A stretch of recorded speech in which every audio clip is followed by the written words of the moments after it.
guys, and welcome back to Rooftop University. Last week we really focused on gaining control of our company through the life cycle business model, which allows us to create opportunity, increase our sales, and create reoccurring revenue, which ultimately reduces the amount of risk within our organization and makes it so we have a scalable model for growth.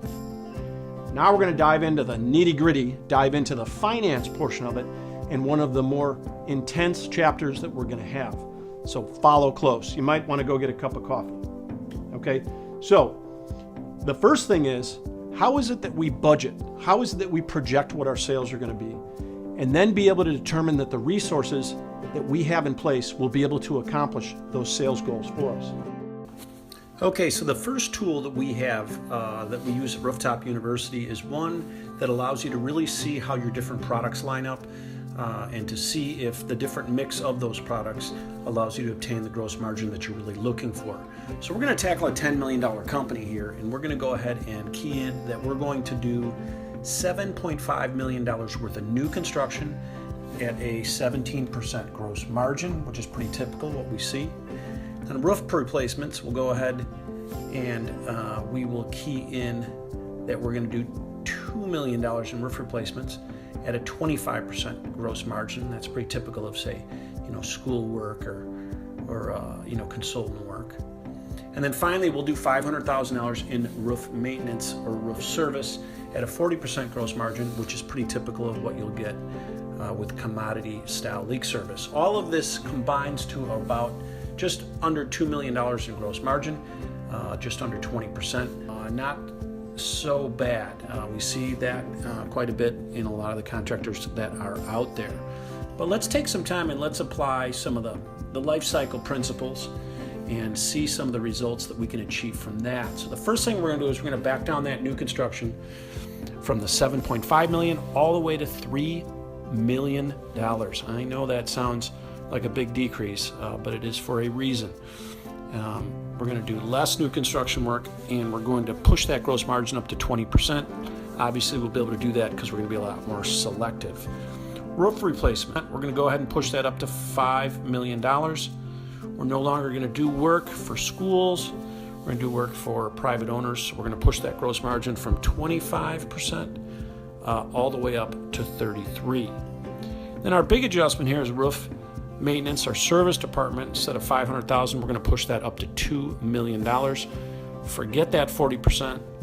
We are going to push that all the way to 65%, and we're going to show you how to do that with the life cycle business model. And as you can see, it has a pretty significant impact on the gross margin. So instead of $2 million in gross margin, we have $3.5 million at a 35, almost 36% gross margin. So I don't know about you guys, when I'm kind of looking at these two columns, I'm kind of liking the column on the right. And that is the type of performance that you'll see in might take a year or two as you adopt the life cycle model. And that's really what this is all about, is taking, not so much increasing sales, but taking the same amount of sales that you have and doing substantially, producing substantially more profit. So that's really our target through this entire process. So now that we've got kind of that starting number, we're going to go ahead and log into FCS Control. We're going to show you one of the tools inside there that kind of helps you understand exactly the processes and the tasks that you'll be required to do on a week-to-week basis in order to achieve those goals. So we're going to open up what's called the action plan. We're going to start to key in some variables here, like what our sales goal is, how much of an increase it is, how much of it will be contract work, what the average dollar value of each job is, how many meetings it takes to get one of those big jobs, how many phone calls does it take, what's our close rate. Next, we're going to tackle service work. So what's the balance of the work that's going to be done in service, and what are the same variables for that? As we let the system process this, you can see that it's going to give us some annual numbers that we need to hit based upon what we keyed in. First being that we're going to sell $8 million because we said the average job is 100,000, that means it's going to be a total of 80 jobs. On the service side, we are going to have $2 million in sales and it's going to require 1,100 tickets. Then we're going to go up to some of the other variables as to how much we're going to have to quote. It's a product of the close rate, and the number of inspections, repair bids, and then ultimately the meetings and phone calls it will take to be able to achieve these goals. These are just simple mathematical equations, remember? Now let's take a look at this new thing you probably have not seen, which is prospecting calls or new opportunities. Now, if we want to increase our sales by 10%, well, we obviously have to come up with new opportunities. And in order to do that, we've got to make phone calls into our existing book of business to make that happen. So, yearly sounds like a big number. Sounds like it's pretty difficult to achieve, huh? Well, let me show you a few tricks. We're going to go ahead and we're going to switch from yearly to weekly. Now it's going to put those numbers in perspective a little bit. So, the truth is we need to sell a couple projects each week for around $150,000. And then on the service side, we need to process around 22 tickets. So next is service work, quoted, and contract work quoted each week to be able to achieve those goals. All right. And then we get into the actual contacts. 123 phone calls. You're thinking, man, how can I do that? Well, you have to take the number of people that are in your sales process and you have to divide it into that number. And that gives you the number of calls each individual has to make each week, and then divide that across 5 days. So in the simple math, if there was 10 people in sales that needed to make 123 calls, they'd only have to make 12.3 calls a week. Obviously, if you cut that in half, and you had 5 people, it would take 25 calls a week or 5 a day. Same with the meetings. It all depends on what kind of resources you have in place to be able to accomplish those goals. And that will really tell if they make any sense. And again, we get into this prospecting arena. We need to create 4 new opportunities each week. That might be something new for your company, that you actually have to create opportunities, not necessarily just process the opportunities that come across the phone. So a great tool to be able to just give a good cross-section as to whether or not the sales goal that we produced in the beginning of this exercise is achievable from an activity standpoint. And then after you finish those numbers and understand the mechanics of the numbers that are required to be able to achieve your sales goal, then we can actually pass them out to individual salespeople. And that's what this tool is here. So I'm going to go ahead and I'm going to key in that $5 million worth of re-roofs. We'll focus on that first, and then we will see exactly what we need to do on the re-roof side of the business. Now, if you remember, we tackled that as the entire contract team goal, which would be the new construction plus the roof replacement. This is just that $5 million in roof replacements. As you can see, as we key that in, that gives us a total of 50 jobs that we sell for $5 million, but we can back it all the way down to see that we need to sell roughly $100,000 a week in one project. And if you kick that into the quoted side, based upon a 25% close rate, we need to quote $20 million, or what amounts to $400,000 a week for different projects.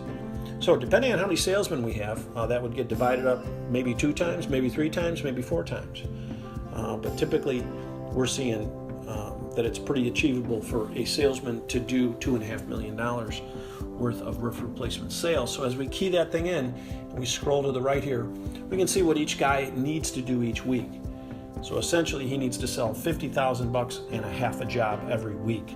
Well, that's really selling one $100,000 job every other week.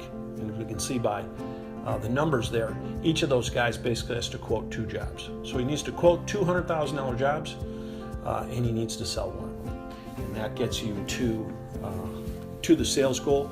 And that is just an example of how some of the tools can give you the ability to measure whether or not you are sales goals are making sense and whether you have the resources in place to achieve them. And as many times that I see people find out that they have more capacity with the existing resources they have, and in the same amount, they find out that the goals that they've set really won't be achievable unless they're willing to invest in putting more infrastructure in place. A great tool available inside of FCS Control, and I think that you guys are going to have the opportunity to be able to demo some of those tools as we get a little bit further along. We really want you to understand the concepts before you dive into the software. And really that's one of the primary focuses of what we try to accomplish in Rooftop University, is we want you to understand what you really want to accomplish, have your goals in place, and then work on a system that's going to complement it and support it, regardless of whether it's FCS or any other program that you have out there.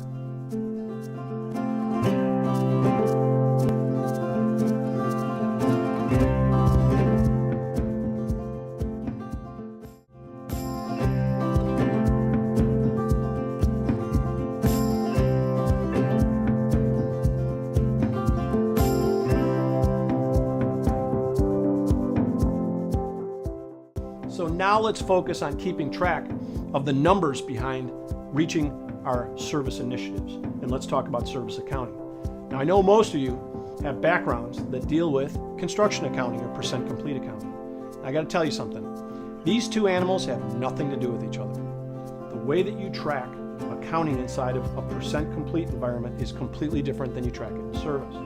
Now the guys who do plumbing, the guys who do HVAC, they've been in the service game a lot longer than us, and they really do understand that it's not about tracking the profitability of each job number or each ticket that you have out there. The focus is on the sales that each of the units or trucks or crews or whatever you want to call it generates. Now one thing that most people don't take into effect is that for each service unit that you have on the road, you have about $100,000 in cost. That's $66,000 for the guy by the time you pay him, workman's comp, all that good stuff, and $33,000 just for the vehicle. And that includes insurance, depreciation, gas, cell phone, whatever else it takes to put that unit on the street. So $100,000 in direct overhead for each service unit that you have out there. That equates to, in a 50-week year, that equates to $2,000 every week. So if you're billing $3,000 a week, you're making $1,000. That's it. You have to overcome that $2,000 before you begin to make anything. The focus needs to be on sales per unit. Now the way that the proper gross margin is achieved is by pricing as much as possible off of pricing lists. Pricing lists control what pricing is. Sometimes we have to add a little bit more, but we have a starting point so that we can measure gross margin across all of the units. Okay, we track the gross margin of units per month, per week, how many materials were put in, how much labor was put in, and how much sales was produced for each of the individual units. If across the board our gross margin is low, we need to raise our prices. It's pretty much that simple, all the way across the board. Change your price list, raise your prices. That's simple. Now you might say, oh, there's a lot of customers that I'd lose if I raise my prices. Well, I got a great piece of advice. Raise your prices 15% and fire 5% of your worst customers. Okay? Service requires money. Service requires margin. And when you're inside of that environment, you need to be making 60, 70, 80% margin to cover the cost of that unit. So here's some big picture numbers. Let's say that you have a unit that bills $3,000 a week. Wow, that sounds like a lot of money, doesn't it? $3,000 week after week. Well, again, in 50 weeks, it's going to bill $150,000. The unit costs $100. You just made $50. And that has to cover the overhead of the dispatcher, of the girls who do the invoicing, and your whole building. You don't make any money at $3,000 per week. You begin to cover costs, period. In order to make money in service, it starts with $3,500, $4,000, and $5,000 per week per unit. If you ever stack up 2 units on the same project, guess what? You'll never do twice the sales. It will never happen in a million years. 2 units probably gets you 1.5 times the sales. Don't ever take one of the units off the street to help another unit finish the sales. Each of the units has to hit their sales goals, $4,000, $5,000 a week, right? $5,000 a week produces $250,000 worth of sales for that unit. Now $100,000 goes to the direct overhead. There's $150,000 left. You got to spend 15% on materials. You might have a helper involved, and maybe you make $100,000 for the whole unit. I know what you're saying. I make $100,000 off of one freaking re-roof. I get it. But the way you make service isn't with one unit. You make money with 10 units. Because 10 units doing $100,000 worth of profit is $1 million. And it doesn't take a lot to manage after the system gets put in place and it's reoccurring revenue.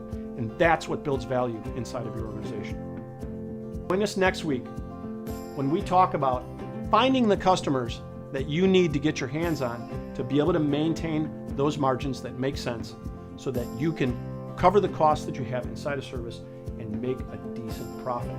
Once again, raise your prices 15%, fire 5% of your customers. The best advice I could ever give you. See you next week.